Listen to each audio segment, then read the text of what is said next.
Jack Bratt, welcome to Australian Musician. Thank you so much for having me. So tell me about your isolation situation. Are you on your own? You with people? Well, it's just me and my fiance, so we're in our apartment in Brisbane, and yeah, so we were actually supposed to be getting married 2 weeks ago and going on our honeymoon, so that all Right. had to be cancelled and or postponed at least. So yeah, we've just been hunkering down and enjoying the break. Yeah. So apart from the wedding, what other plans had you had to put aside for this year? Well, yeah, we were going to go over to the States for our honeymoon, and I was going to play a show while I was over there just to kind of celebrate the launch of my single. It was going to be at the Viper Room. I'm sure you're aware of the Viper Yeah. Room. It's a pretty open place, and I've luckily played there a few times already, and I just love the place. So, yes, that was a bit disappointing to have to cancel that, but I'll make the date up, obviously, down the track.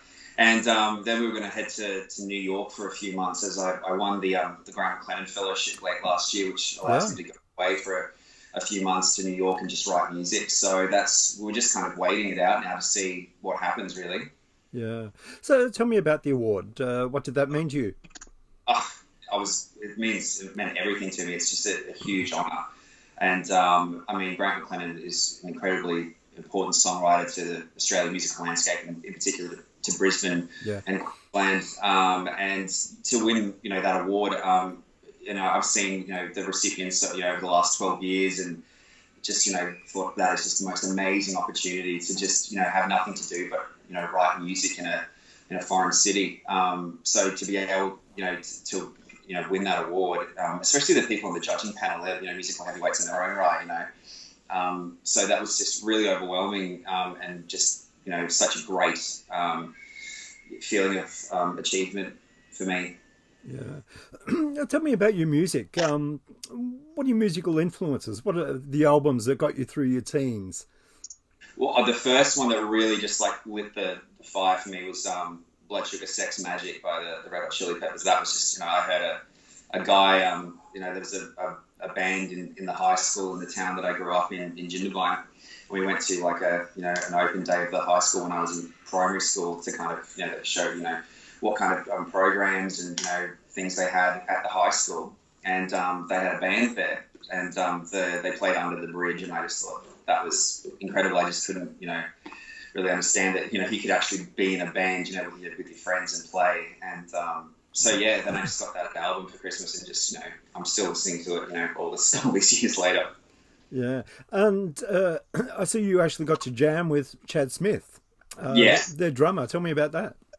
Well, yeah, I mean, that's why it's like so amazing that happened, because they were the band that really started it all for me. So I was playing a gig with my band, Golden Age of Ballooning. So I played a few different projects, and we were playing at a pub in Brisbane, and I strummed the first chord of the set, and then he was standing in the doorway. It was just, I could not believe it. I just looked up from my guitar, and there he was. So yeah, I was just like, of all the places that he could have walked into, it just happened to be our gig. So it was yeah, I don't know, kismet or whatever you want to say. It was just, meant to be. And yeah, and then after the set, I said, I've got to buy you a beer, please. It's just, you obviously just give me so much, over the years, through your music. And then he said, we sat down and started chatting, and then his one of the crew who was with him said, you should get Chad up to play with you. And I said, kind of laughed it off, thinking that's ludicrous. Why would he want to do that? Yeah.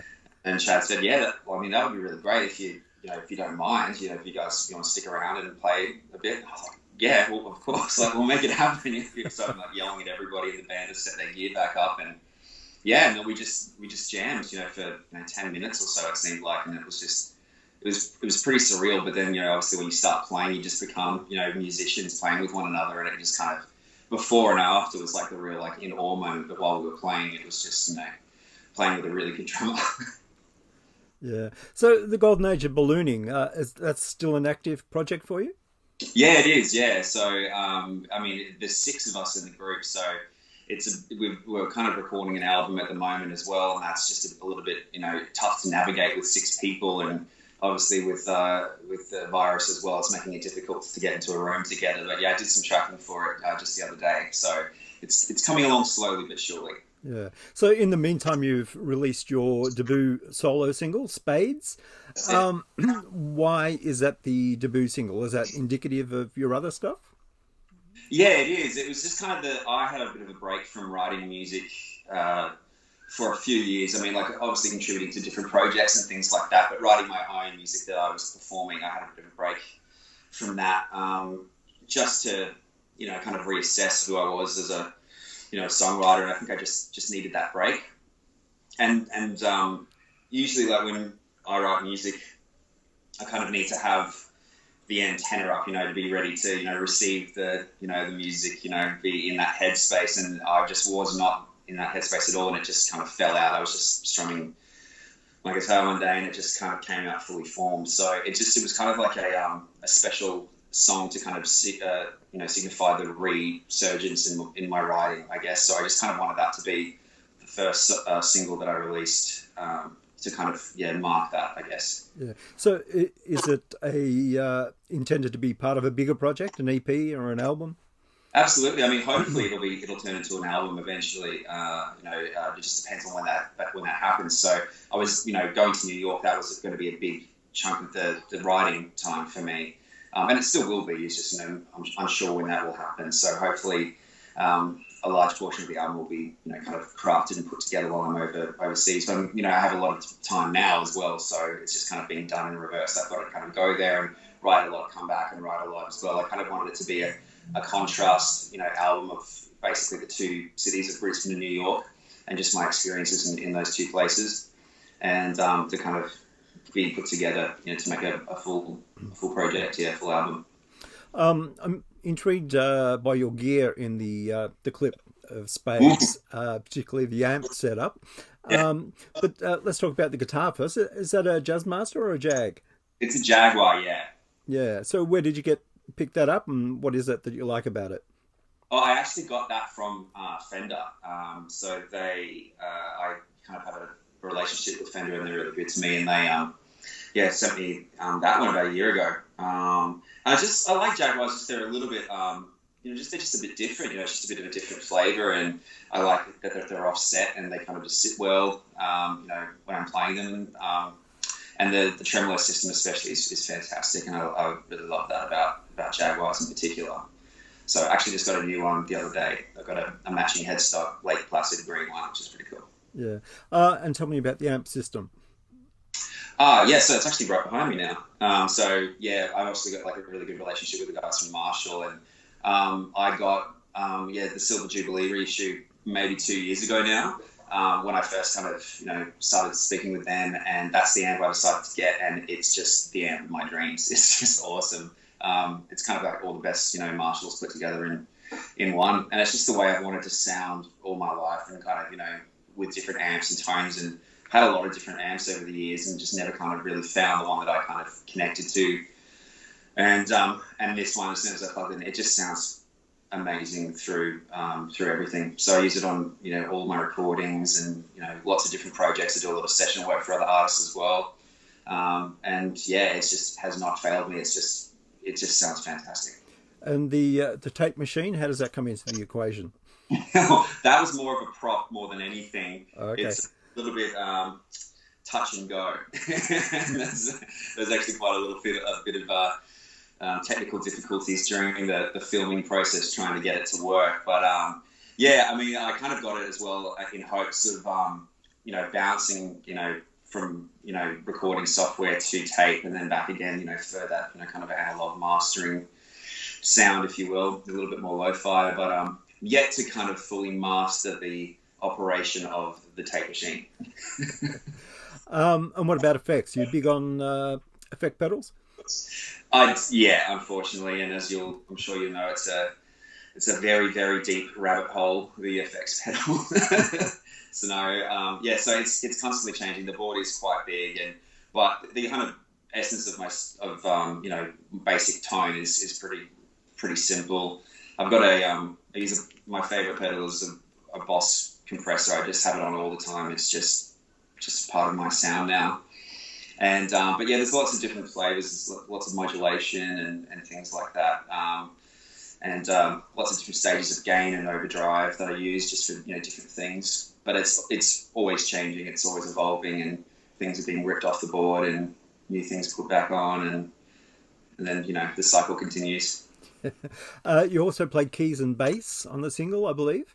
Yeah, absolutely. I wouldn't say that I'm a keys player or a bass player, but when needed, I can play kind of a variety of different instruments, just for the purpose required. But I wouldn't want to be playing a live gig playing keys or bass. What gear did you use for that? So we used just a Nord for the key sounds that my producer has, and for the bass it was just a Fender Jazz bass, an American standard one, I believe. Yeah, so it's all pretty basic, middle standard stuff. But, there's a reason why they're available and used by a lot of people. It's because they're just the best of what there is, really. Yeah. Apart from performing and writing, you also do a bit of production work. Where did you learn your production skills? I think just from playing and listening and being a part of a lot of different projects. Production is. I'm not an engineer by any means. I can engineer, and I've been doing a little bit of that on the Golden Age record. But being very much helped by my bandmates who are far more capable than I am. But with regards to production, it's just about being a good listener, and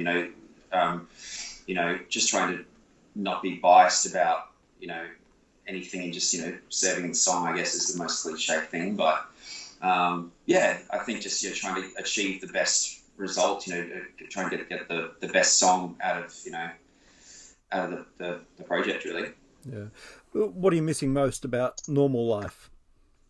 Live performance, because I do play a lot, and because I play so often, I realise that my guitar chops have slowly faded a little bit when I went to do some tracking the other day, so I had to get back into regimented practice to replace the amount of live performance that I usually do. So yeah, just things like that. Yeah. Everybody was stocking up on things like pasta and toilet paper. Musicians had to sort of stock up on strings and things. Did you find that you had to do a last minute shop? I didn't. I was actually well stocked with strings before that, luckily. But yes, I did buy a new Jaguar at the start of the quarantine, just to kind of get me through and have something new to tinker with for however long that we're in lockdown. Yeah. So how are you finding this new scenario with everyone doing live streams? Have you been watching some live streams yourself? I have, absolutely. So the Isolated, online festival has been amazing. So honestly, I haven't, been really big into the live streaming, before this kind of, experience, but I'm really, really enjoying it. It's just like a very obviously unique thing that you can kind of communicate with other people while you're watching the performance, and you're not in trouble because you're not angry at other people because they've got their cell phone up or anything like that at a gig, because they're watching it on their phone, So I watched Paul Dempsey's live stream the other day, and Tim Rogers as well, and it was just it was phenomenal, and it's quick, and it's only 4 songs or anything like that, so it's kind of good to kind of chop and change and see a lot of music really quickly. Yeah. So if people want to buy the single Spades or learn more about Jack Bratt, where's the best place to go? Well, yeah, so you can stream Spades on any kind of streaming service, whatever your preference is. And you can find me on Facebook at Jack Bratt Music, or on Instagram at Jack Bratt. And there's also the clip on YouTube as well. Yeah. Right, Jack Bratt, thanks for your time. Thank you so much, Greg. Really appreciate it.